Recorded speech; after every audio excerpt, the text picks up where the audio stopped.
ఆంధ్రప్రదేశ్‌లో 3 పార్టీలు 164 సీట్లతో అధికారంలో ఉన్నా కూడా, అధికారంలోకి వచ్చిన మొదటి రోజు నుంచి ఎంత అభద్రతా భావంలో ఉన్నారు అంటే, ఎక్కడ మన పార్టీలు విడిపోతాయో, ఎక్కడ ఒంటరిగా పోటీ చేయాల్సిన పరిస్థితి వస్తదో, ఒంటరిగా పోటీ చేస్తే ఎక్కడ జగన్మోహన్ రెడ్డి గారి చేతిలో తీవ్రంగా పరాభవం పాలవ్వాల్సినటువంటి పరిస్థితి వస్తదో, ప్రతిరోజు ఇదే భయంలోనే కొట్టుమిట్టాడుతూ ఉన్నారు. ఎవరైనా అధికారంలో ఉన్నారు అంటే మేము ప్రజలకు మంచి చేసాం, అద్భుతాలు చేసాం, మమ్మల్ని మళ్ళీ ఆశీర్వదిస్తారు, మేము చాలా ప్రజల విశ్వాసాన్ని బలంగా పొందినాం, ఈ విధమైనటువంటివి ఉంటాయి. కానీ మీరు కూటమి పార్టీలను గమనించండి, నోరు తెరిస్తే మేం విడిపోకూడదు. ఏమనంటే అది రాష్ట్రం కోసం, దేశం కోసం అంటారు. మేము విడిపోకూడదు, ఒంటరిగా పోటీ చేయకూడదు, మరో 15 ఏళ్ళు కలిసి ఉండాలి, మరో 20 ఏళ్ళు కలిసి ఉండాలి, మరో 30 ఏళ్ళు కలిసి ఉండాలి. అండ్ తెలుగుదేశం జనసేన పార్టీ అయితే అసలు ఇది ఇంకా ఆశ్చర్యం.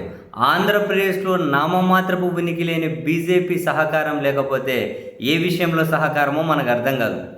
అర్ధరాత్రి ఓట్ల సంఖ్య పెరగడంలోనా లేకుంటే మరొకటా తెలియదు. బీజేపీ సహకారం లేకపోతే ఇక అసలు మనం మన రాజకీయ మనుగడ కూడా సాధించలేమేమో అనే అంత అభద్రతా భావంలో పదే ప్రతి నిమిషం బీజేపీని పొగిడి మనం విడిపోకూడదని చివరికి మహానాడులో మనం విడిపోకూడదు, కలిసే ఉండాలని చెప్పి ఒక తీర్మానాన్ని ప్రవేశపెట్టి ఆమోదించుకున్నారు, ఒక పొలిటికల్ తీర్మానాన్ని. అవును, కేంద్ర మంత్రి రామ్మోహన్ రెడ్డి గారు మహానాడులో ఒక తీర్మానాన్ని ప్రవేశపెట్టారు, మన ముగ్గురం మరో 15 ఏళ్ళు కలిసే ఉండాలి. సో తెలుగుదేశం పార్టీ తీర్మానాన్ని ఆమోదించుకుంది, కలిసే ఉంటాము అని. అంటే మా వైపు నుంచి మేము అగ్రిమెంట్ రాసిస్తున్నాం, మేము కలిసి ఉంటాం, సో దయచేసి మీరు కూడా కలిసి ఉండండి. వాళ్ళు ఆమోదించుకున్నారు. సో 3 పార్టీలు కలిసే ఉందాము అని చెప్పి వాళ్ళు తీర్మానాన్ని ఆమోదించుకోవడం ఏంటో తెలియదు.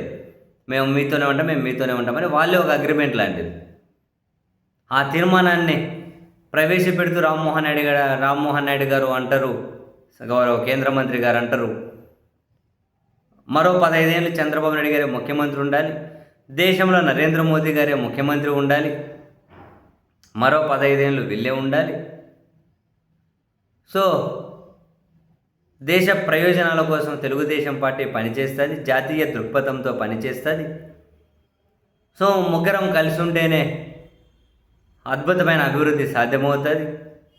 అంటే వీళ్ళు ఒంటరిగా ఎన్నికల్లో పోటీ చేస్తే ఏమవుతుంది అనే భయం, ఆందోళన, దాన్ని డెవలప్మెంట్ అని, జాతీయ దృక్పథం అని. బట్ ఏది ఏమైనా ఒంటరిగా పోటీ చేసి ఎన్నికల్లో నిలబడలేని వీళ్ళ భయం అనేది మొత్తం మీద ఏదో ఒక రూపంలో చివరికి మహానాడులో తీర్మానం చేసుకొని మనం కలిసే ఉందామని చెప్పి ఒక అగ్రిమెంట్ లాగా ఒక ఆమోద ముద్ర వేసుకునే పరిస్థితి వరకు రావడం, ఇంకా